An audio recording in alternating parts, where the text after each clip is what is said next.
Delivery অর্থাৎ প্রসবের পর চুল পড়াটা কি স্বাভাবিক? অফকোর্স স্বাভাবিক। সাধারণত যখন ডেলিভারি হয় তখন হরমোনে একটা বিশাল পরিবর্তন হয়, যে কারণে মেয়েদের চুল পড়ে থাকে।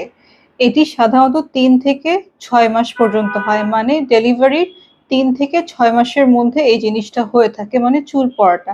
কিন্তু সেটা যদি ৬ মাসের বেশি হয় তাহলে আপনার উচিত হবে একজন ডার্মাটোলজিস্টের সাথে কনসালটেশন নেওয়া। এ সময় কি করবেন? প্রথমত আপনি জলদি ওজন কমানোর জন্য একদম নিজেকে প্রেশার দিবেন না, কোনো স্ট্রেস দেবেন না। দ্বিতীয়ত আপনার গাইনোকোলজিস্ট এবং আপনার নিউট্রিশনিস্ট আপনাকে যেভাবে খাদ্য তালিকা দিচ্ছে ওগুলো ফলো করবেন।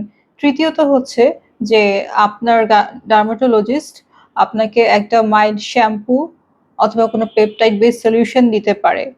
মোট কথা এই চুল পড়াটা হচ্ছে সাময়িক। এটা যেভাবে চুলটা পড়েছে প্রকৃতির নিয়মে সেটা আবার ফিরে আসবে। সুতরাং এটা নিয়ে একদম টেনশন করবেন না।